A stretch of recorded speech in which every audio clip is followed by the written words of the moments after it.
Daaku Maharaj success meet లో director Bobby మాట్లాడుతున్నారు. Live చూద్దాం. టీం అందరం కష్టపడతానే ఉన్నాం, బెస్ట్ అవుట్పుట్ ఇవ్వాలని. లాస్ట్ మీకు గుర్తుందో లేదో ఇదే ప్లేస్లో వంశీ గారు ఓ మాట అన్నారు, one of the best films వస్తుంది బాలకృష్ణ గారు ఫిల్మోగ్రఫీ గురించి అని. ఆ రోజు ఒక పక్క ఆనందంగా ఉన్న లోపల చిన్న 1% ఎక్కడో నాకు టెన్షన్ ఉండేది. వంశీ గారు బాగా నమ్మేస్తున్నారు, చూసి ఆయన హై ఫీల్ అవుతుంది ఆడియన్స్ ఎగ్జాక్ట్గా 100కి 100% అని. బట్ 100కి 200% దీన్ని రిసీవ్ చేసుకున్న రిసెప్షన్ చూస్తుంటే చాలా చాలా హ్యాపీగా ఉంది. 2 years బ్యాక్ నేను వాల్తెరి వెరీతో వచ్చాను Jan 13th. ఇప్పుడు బాలకృష్ణ గారితో Jan 12th రావటం అనేది నిజంగా సంక్రాంతి అనేది అది సెంటిమెంట్ అంటారా లేకపోతే పండగ వాతావరణం అంటారా, చాలా చాలా చాలా ఆనందంగా ఉంది. అమేజింగ్ టీం వల్లే నాకు ఈ అవుట్పుట్ వచ్చిందని చెప్పగలను. Right from the beginning Vamsi గారికి నా మీద ఉన్న నమ్మకం, బాలకృష్ణ గారికి నేను ఎన్నో ఇంటర్వ్యూలో చెప్తుంటాను, చాలా cult fan. So best output ఇవ్వాలి అనే ఆలోచనతో ఇద్దరం జర్నీ స్టార్ట్ చేసాం. అక్కడి నుంచి విజయ్ కార్తిక్ కన్నన్ గారిని జైలర్ నుంచి తీసుకురావటం. సో ఇవాళ మన తెలుగు ఆడియన్స్ ఒక పల్స్ ఫస్ట్ టైం థియేటర్లో, మాస్ థియేటర్లో చూశాడు. ఆయన అసలు ఊగిపోతున్నాడు. ఇలా ఉంటుందా తెలుగు ఆడియన్స్ అని నేను ముందు నుంచి చెప్తున్నా. ఒక సినిమాని సిన్సియర్గా మనం ఎఫర్ట్ పెట్టి చేస్తే నిజంగా మా తెలుగు ఆడియన్స్ దాన్ని బంగారులాగా హార్ట్స్లో తీసుకుంటారని. So thank you so much bro. You made us all proud. And editor Ruben గారి గురించి చెప్పాలి. నిరంజన్ సినిమా ముందు నుంచి ఉన్నాడు నాతో, వాల్తెరి వెరీ కూడా చేశాడు నిరంజన్. చాలా అంటే తనకు కూడా నిద్రలేదు, మా ఎవరికి నిద్రలేవు. ఇన్ఫ్యాక్ట్ సినిమా బ్లాక్ బస్టర్ అయిన తర్వాత నేను చెప్పడం కాదు, ముందు నుంచి మేమందరం కూడా ఏదో విధంగా బెస్ట్ అవుట్పుట్ ఇవ్వాలి అనే ఒక ప్రయత్నంలో ఉన్నాం. తర్వాత రూబెన్ గారిని తీసుకొచ్చాం లాస్ట్ 3 months నుంచి. సో తన టీం అందరూ కలిసి సినిమాని నెక్స్ట్ లెవెల్ తీసుకెళ్ళటానికి అన్ని విధాలుగా అంటే హార్ట్ అండ్ సోల్ నిజంగానే పెట్టాడు. చెన్నై వెళ్లకుండా ఇక్కడే ఉండిపోయారు. ఇప్పుడు ఇంకా మేము మా సైడ్ నుంచి గ్లిమ్సెస్, టీజర్స్ ఏమైనా ఇవ్వాలంటే తను ఇక్కడే ఉండి తనకు వర్క్ చేస్తున్నాడు. Thank you so much Reuben bro, thanks a lot. Even Christmas అప్పుడు కూడా ఇక్కడే ఉండిపోయారు ఆయన బాలకృష్ణ గారి సినిమా కోసం. వెంకటన్న రాన్న షూటింగ్ అప్పుడే ఎర్లీ వస్తాను. సో ఇప్పుడే ఇక్కడ విచ్చేసిన ఏ రసికలు కళారసికల్ ఆయనకి లేరో కెమెరామెన్ గారు మా చక్రి కలిసి కళారసికల్ అవరగల్ అని పేరు పెట్టాం. స్క్రీన్ మీద వేస్తారంటే ముందు రోజు భయపడి వద్దని తీపిచ్చేసాడు. కళారసికల్ అవరగల్కి స్వాగతం. వెంకటన్నతో నేను పవర్ సినిమా చేశాను, చాలా చిన్న వర్క్ చేశాను. ఆ తర్వాత వాల్తెరి వేరేలో క్లైమాక్స్ ఎపిసోడ్లో చిరంజీవి గారి చేత హెడ్ చాపింగ్ సీక్వెన్స్ తీసాము. సో తర్వాత ఈ సినిమాకప్పుడు మేము వెంకట మాస్టర్ గారిని మేము సెలెక్ట్ చేసుకోవడానికి కారణం ఏంటంటే అంతా యంగ్ టీమ్తో వెళ్తున్నాం.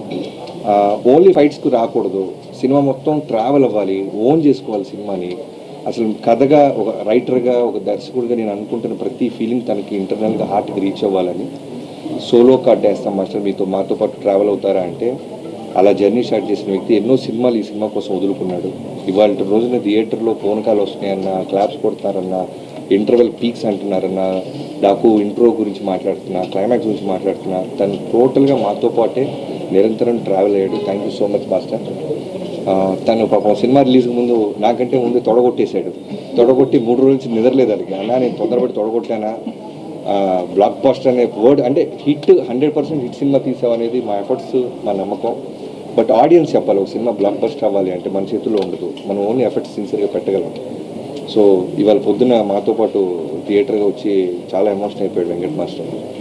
అలానే నా రైటింగ్ టీం గురించి మాట్లాడాలి. స్క్రీన్ ప్లే చక్రి దగ్గర నుంచి మొదలెట్టి హోల్ 2 years నాతో పాటే ఒక డైరెక్టర్గా నేను అందరికీ కనపడతాను. ఒక సినిమా బ్లాక్ బస్టర్ అయితే ఆటోమేటిక్గా డైరెక్టర్ ఒకటి కనబడతాడు, వెలుగులోకి వస్తాడు. అలానే కనబడిన వాళ్ళు చాలామంది ఉన్నారు. అలా చక్రవర్తి, నేను నా బావ అనుకుంటాను, వాడిది నాది ఆల్మోస్ట్ 16 ఏళ్ళ నుంచి ఫ్రెండ్షిప్. సో ఈ సినిమాకి నాతో పాటు నిరంతరం అంటే బావ ఏదో ఒకటి అడుగుతుంటాడు, నేను స్పాట్లో ఉండాలి అని. తను కూడా నాతో పాటు ఉండి టోటల్ అవుట్పుట్ వచ్చేదాకా నిద్రపోకుండా తను కూడా నాతో పాటు ఉన్నాడు. థ్యాంక్ యూ సో మచ్ బావ. అండ్ యువేందర్జీ ప్లీజ్. బ్లాక్ ఒక్కొక్కళ్ళు బ్లాక్ బస్టర్ కొట్టిలా హెచ్ఓడీస్ అందరు లేట్గా వస్తున్నారు. సో ఆ చక్రితో పాటు నాకు మోహన్ కృష్ణ గారు, లాస్ట్ మొన్న కూడా చెప్పాను బాబాయ్ అనుకుంటాను, రైటింగ్. సో బాలకృష్ణ గారితో పాటు ఉంటూ ప్రతి డైలాగ్లోనూ ప్రతి దాంట్లోనూ ఆయనతో బాగా ట్రావెల్ అవుతూ మాకు చాలా మంచి అవుట్పుట్ వచ్చేలాగా నాకు జనరల్ రైటింగ్ టీం ఎలా ఉంటారంటే ఓన్లీ రాసుకొని డైరెక్షన్ అయిన తర్వాత వెళ్ళిపోయేవారు. బికాజ్ నేను బేసిక్గా రైటర్ అవటం వల్ల వీళ్ళందరూ నేను నా వైఫ్ కిడ్ కన్నా నేను వీళ్ళతో ఎక్కువ స్పెండ్ చేసి ఉంటాయి 2 years. సంక్రాంతులు, క్రిస్మస్లు, దసరా, దీపావళి అన్నీ వీళ్ళతోనే. సో నాతో పాటు ఉంటూ అలానే విని టోటల్గా కేర్ తీసుకుంటూ ఇప్పుడు పోస్టర్ వచ్చినా, టీజర్ వచ్చినా, గ్లిమ్స్ వచ్చినా అందరూ అంటే మిగతా సినిమాలకి మాకు అవుట్ స్టాండింగ్గా ఉంది అంటానికి కారణం తన ఎఫర్ట్స్. తను కూడా టోటల్గా నాతో పాటే ఉన్నాడు. సో తర్వాత డైలాగ్స్ గురించి చెప్పాలి, నందు, బాను వీళ్ళిద్దరూ కూడా చాలా బాగా రాశారు ఈ సినిమాకి. ఎన్నో వర్షన్స్ రాపించాం. స్పాట్లో కూడా మీరు లాస్ట్లో ఇక రోల్ చేసినప్పుడు కూడా నాకు ఏదో ఒకటి అనిపించింది. మళ్ళీ ఈ టీం అందరూ కలిసి వాళ్ళతో కోఆర్డినేట్ అయ్యి బెస్ట్ అవుట్పుట్ తీసుకొచ్చేవాళ్ళు. తర్వాత ఇక్కడ కూర్చుని ఇక్కడ నాతో పాటు ఉన్న బ్యూటిఫుల్ గార్జియస్ ఉమెన్ గురించి చెప్పాలి. ఈ సినిమాలో నేను సర్ప్రైజ్ అయిపోయింది ఏంటంటే మీరు రాసినప్పుడు మాకు అదే నమ్మకం. అంటే మేల్ డామినేషన్ ఉంటున్న సినిమాల్లో ఎక్కడో ఉమెన్కి స్పేస్ ఇచ్చి రెస్పెక్ట్ ఇస్తే దాని రిజల్ట్ ఎలా ఉంటుందా అని ప్రయత్నించాం. నిజంగానే వాళ్ళ ప్రజ్ఞా స్క్రీన్ మీదకి వచ్చినప్పుడు ఆ అప్లాస్ నేను చూశాను. తనకి ఫైట్ మధ్యలో చిన్న ఒక యాక్షన్ సీక్వెన్స్లో ఒక చిన్న కట్ పెడితేనే విజిల్స్ వేస్తున్నారు. అలానే కథ వినంగానే ఫస్ట్ చాలా పాపం టెన్షన్ పడింది. ప్రెగ్నెంట్ ఉమెన్ అంటున్నారు. అఖండాలో కూడా నాకు పాప ఉంది బాబీ గారు అని. బట్ వన్స్ కథ విన్న తర్వాత ఒక 10 to 15 minutes ఆలోచించి వెంటనే ఓకే చెప్పింది. ప్రజ్ఞ, థ్యాంక్ యూ సో మచ్.